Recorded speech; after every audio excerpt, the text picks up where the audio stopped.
नमस्कार,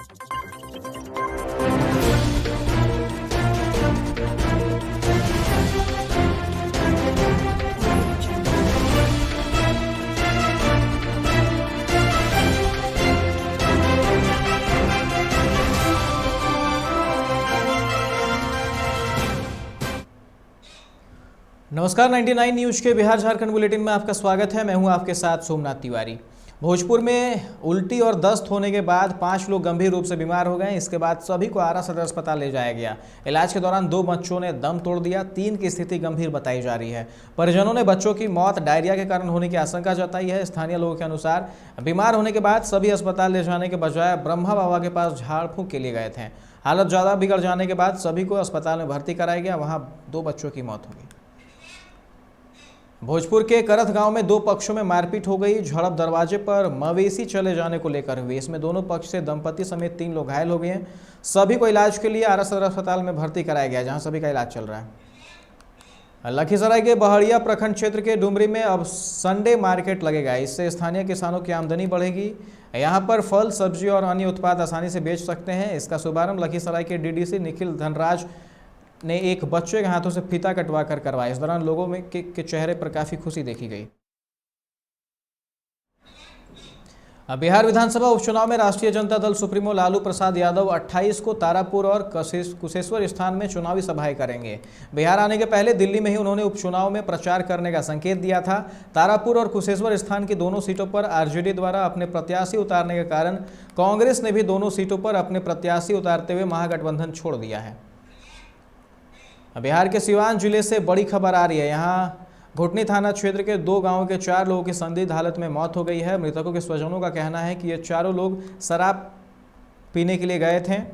गांव में ही शराब बिकती है और आसानी से उपलब्ध है। स्वजनों ने साफ तौर पर कहा कि रविवार की रात ये लोग शराब पीने गए थे। इसके बाद ही इनकी मौत हुई है। आशंका जताई जा रही है कि शराब जहरीली हो गई थी। डीएम ने कहा है कि सभी 4 लोगों का पोस्टमार्टम पहले किया जाएगा, इसके बाद ही कोई कार्रवाई की जाएगी।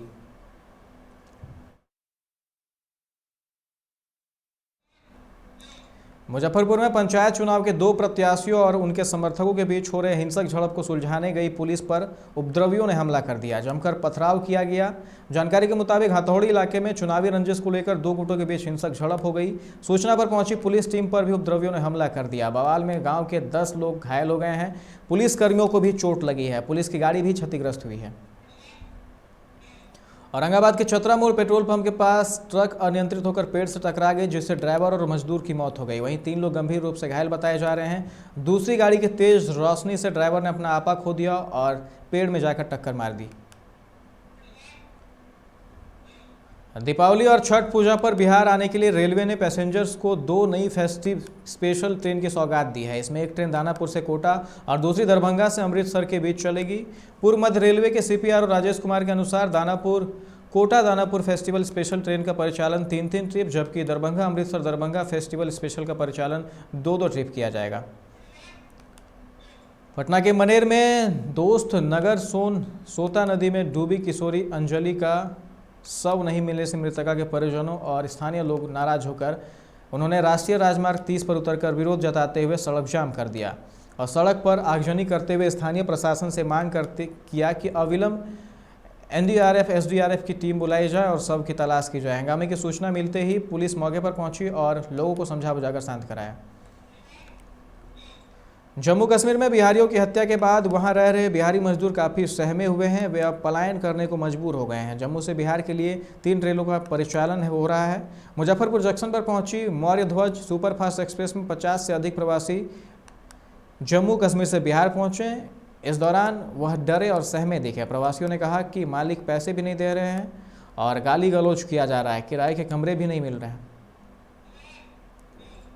पटना के मोरियावा गांव में हुए बवाल और हत्या मामले में दोनों पक्ष की ओर से प्राथमिकी दर्ज की गई है। पुलिस पक्ष की ओर से निवर्तमान मुखिया सुरेंद्र साव, उनके बेटे रोहित कुमार समेत 9 नामजद सहित 300 अज्ञात आरोपियों के खिलाफ केस दर्ज किया गया है। वहीं मृतक रोहित की मौत मामले में परिजनों के लिखित आवेदन पर मसौड़ी के सर्किल इंस्पेक्टर और 10 अन्य पुलिसकर्मियों पर 302 के तहत केस दर्ज किया गया है। अब बढ़ते हैं झारखंड की खबरों की ओर। धनबाद के ग्रामीण एसपी के रूप में सोमवार को एपीएस रेशमा रमेशन ने अपना पदभार संभाला। इस दौरान धनबाद पुलिस मेंस एसोसिएशन ने बुके देकर उनका स्वागत किया। मीडिया से बात करते हुए ग्रामीण एसपी रेशमा रमेश ने कहा कि उनकी पहली प्राथमिकता अवैध कोयला कारोबारियों पर नकेल कसना होगा। उन्होंने कहा कि सर्वप्रथम लोगों के साथ बैठकर बातचीत करूंगी और यहां की परिस्थितियों को समझने की कोशिश करूंगी।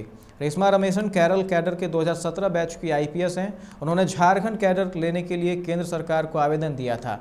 रेशमा की शादी झारखंड कैडर के 2016 बैच के आईपीएस अंजनी रंजन से हुई है। रेशमा ने शादी को आधार बताते हुए झारखंड कैडर में आने के लिए केंद्र सरकार के गृह मंत्रालय से पत्राचार किया था। इसके बाद उनकी सेवा झारखंड कैडर को सौंप दी गई।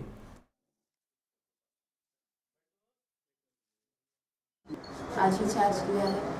पहले धनबाद के बारे में एक बार पूरी फील्ड में घूम के एक बार समझना चाहते हैं क्या क्या इश्यूज है और फिर mainly crime control and law and order पे काम करना चाहते हैं। एक सबसे बड़ी चुनौती अगर माने हम लोग तो आर्थिक राजधानी है, तो कोयले की चोरी जो है ये सबसे बड़ी चुनौती है। इसको कैसे आप हैंडल करेंगे? पहले समझने दो, सीखने दो, उसके बाद काम करेंगे। सुने होंगे कि कोल माफिया वगैरह ज़्यादा एक्टिव है यहाँ पे, और ग्रामीण क्षेत्र खास करके आपके बागवारा निरसा है, वहाँ ज़्यादा क्राइम है, तो किस तरह से निपटेंगे? पहले वही तो मैं बोला, पहले समझने और सीखने दो, उसके बाद हम कोल माफियाओं को झारखंड में पूरा जाना जाता है मैडम, ये तो आप जानी होगी। आप धनबाद आने के बाद क्या कुछ आगे कार्रवाई की जाएगी ऐसे लोगों पर आपके द्वारा? पहले सब लोग के साथ एक मीटिंग करेंगे, उसके बाद इश्यू समझेंगे, फिर आगे की कार्रवाई की जाएगी। धनबाद लोहियाबाद के कनकनी में सूरज रविदास हत्याकांड मामले में पुलिस ने सोमवार को खुलासा कर दिया है। इस हत्या के आरोपी पप्पू मंडल को पुलिस ने गिरफ्तार कर लिया है। बताया जा रहा है कि सूरज रविदास का पप्पू मंडल से किसी बात को लेकर विवाद हो गया था, जिसके बाद पप्पू मंडल ने सूरज के सिर पर पत्थर से वार कर दिया था, जिस वजह से सूरज की मौके पर ही मौत हो गई थी। इस संदर्भ में सोमवार को जानकारी देते हुए एएसपी मनोज स्वर्गियार ने बताया कि घटना के बाद से पुलिस इस हत्याकांड का खुलासा करने के लिए कई लोगों से पूछताछ की, जिसके बाद पुलिस को यह पता चला कि सूरज रविदास और पप्पू मंडल के बीच किसी बात को लेकर विवाद चल रहा था। इस जानकारी के बाद पुलिस जब पप्पू मंडल से पूछताछ की और उसका मोबाइल खंगाला तो हकीकत सामने आ गई। पप्पू ने हत्या के बाद अपने किसी रिश्तेदार को मैसेज कर यह जानकारी दी थी कि उसने सूरज की हत्या कर दी है।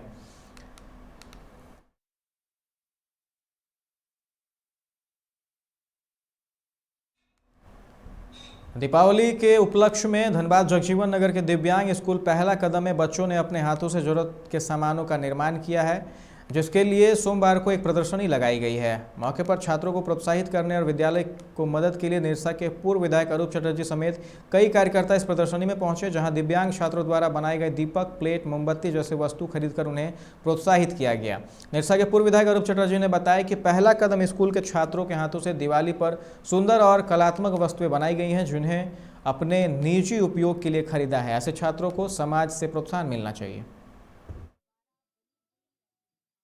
दीपावली के दिए और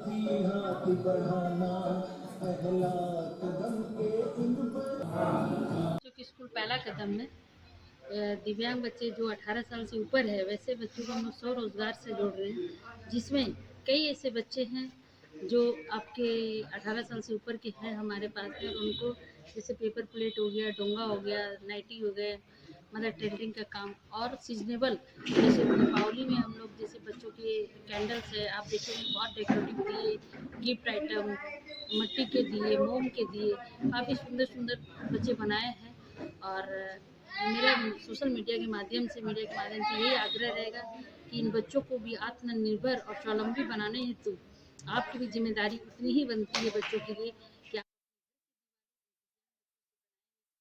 ये पहला कदम स्कूल में हम लोग का विजिट था। इससे पहले भी हम लोगों ने पहला कदम यहाँ पर आया, और आज मेनली जो बच्चे के द्वारा जो यहाँ पर कुछ हाथ से अपने हस्तकला सामग्री जो बनाई गई है। बागमारा के टांडा बस्ती में एक वृद्ध की हत्या के आरोपियों की गिरफ्तारी की मांग को लेकर मृतका बच्चे कतरास थाना के समक्ष धरना पर बैठ गए। धरने में उनके तीनों बेटे और दर्जनों की संख्या में परिवार के सदस्य शामिल हैं। लगभग 4 महीने पूर्व टांडा बस्ती में 2 पक्षों में किसी बात को लेकर विवाद हुआ था। इस दौरान दोनों पक्षों के बीच हुई झड़प में वृद्ध महिला की मौत हो गई थी। एक पक्ष सुनील महतो और उसके परिजन उमाचरण महतो सहित कई अन्य लोगों पर हत्या का आरोप है। हालांकि कतरास पुलिस ने त्वरित कार्रवाई करते हुए आरोपी पक्ष के 2 लोगों को गिरफ्तार कर लिया, पर पहला पक्ष प्रदीप महतो और उनके भाइयों का आरोप है कि मुख्य आरोपियों की गिरफ्तारी में प्रशासन लापरवाही बरत रही है। हत्यारे खुलेआम घूम रहे हैं, जिसकी सूचना पुलिस को देने के बाद भी उनकी गिरफ्तारी नहीं हो रही है, जिससे नाराज परिजनों ने थाना के समक्ष धरना दिया।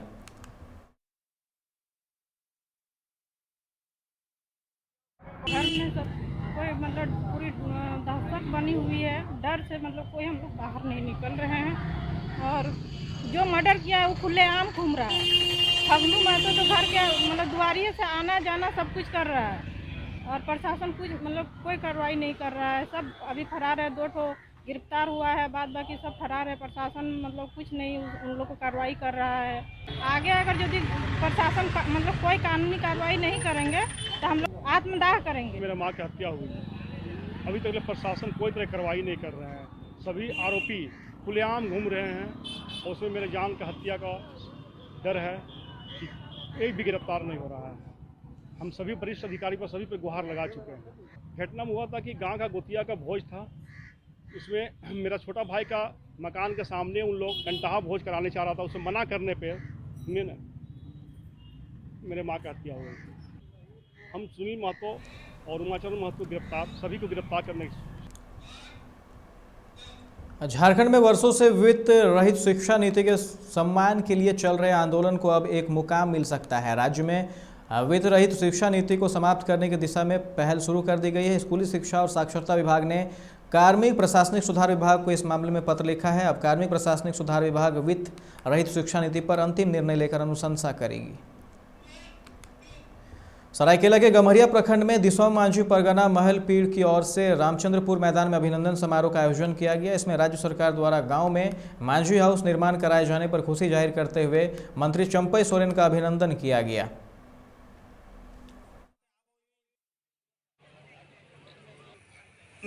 ये जो कदम हेमंत सोरेन सरकार का है, उसको आज सराहना किया गया।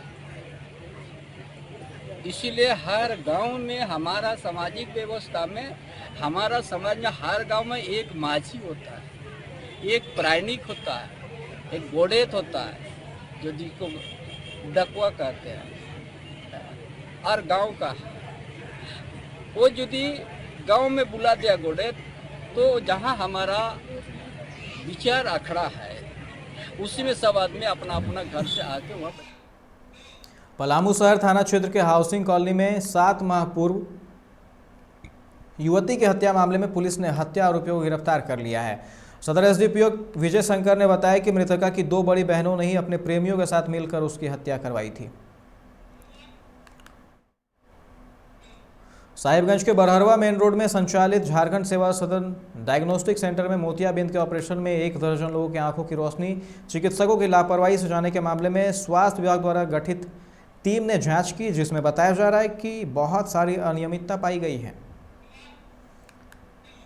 धनबाद सिविल सर्जन कार्यालय के कर्मचारियों ने अपनी कई मांगों को लेकर सोमवार से हड़ताल पर चले गए हैं। झारखंड स्वास्थ्य कर्मचारी कल्याण संगठन ने अनिश्चितकालीन कार्य बहिष्कार कर दिया है, जिससे स्वास्थ्य व्यवस्था पर गहरा असर पड़ने की संभावना है। कार्य बहिष्कार में धनबाद सिविल सर्जन कार्यालय के कार्यक्रम प्रबंधक इकाई, प्रखंड कार्यक्रम प्रबंधक इकाई तथा जिला एवं प्रखंड स्तर पर विभिन्न स्वास्थ्य केंद्रों में कार्यरत अनुबंधन कर्मी शामिल हैं।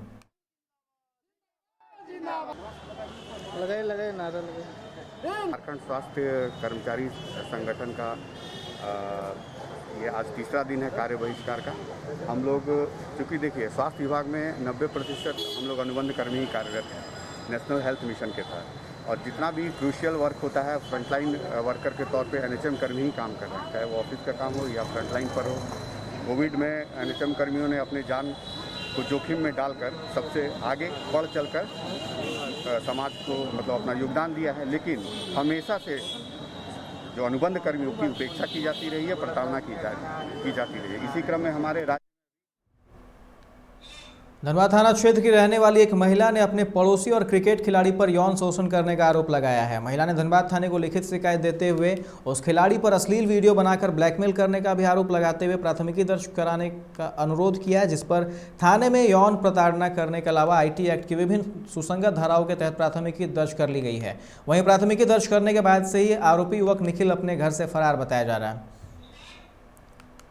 रांची से भागलपुर जा रही वनांचल एक्सप्रेस में एक युवती से छेड़छाड़ का मामला प्रकाश में आया है। घटना के बाद युवती ने अपने मोबाइल से ट्वीट कर मामले की शिकायत की है। इसके बाद रेलवे के हेल्पलाइन नंबर 182 पर भी शिकायत की, जिसके बाद जमालपुर जीआरपी ने मामला दर्ज कर पुलिस पूरे मामले की जांच में जुट गई है। बताया जा रहा है कि बोकारो से भागलपुर जा रही युवती स्लीपर के S5 के 36 नंबर सीट पर सफर कर रही थी।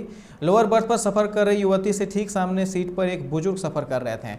युवती ने सोचा कि अभिभावक तुल्य यात्री उसके सामने सफर कर रहे हैं, पर देर रात जब वह सो रही थी तो बुजुर्ग उठा और उसके शरीर के प्राइवेट पार्ट को छूना शुरू कर दिया। वह घबराकर उठ बैठ गई, पर तब तक सामने वाला बुजुर्ग वहां से फरार हो चुका था। युवती ने फौरन 182 पर कॉल कर शिकायत की। ट्विटर पर भी अपने साथ उसके साथ जो घटना हुई उसको शेयर किया। धनबाद के आसपास हुई देर रात घटना के बाद सुबह 4:25 पर रेलवे के हेल्पलाइन नंबर 182 पर मामले की शिकायत दर्ज की गई।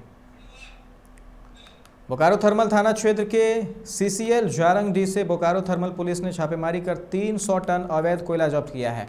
वहीं दूसरी ओर अचानक हुए छापेमारी से कोयला माफियाओं में जहां एक और हड़कंप मची हुई है, वहीं दूसरी तरफ कोयला माफिया और पुलिस के बीच चूहे बिल्ली के खेल बदस्तूर जारी है।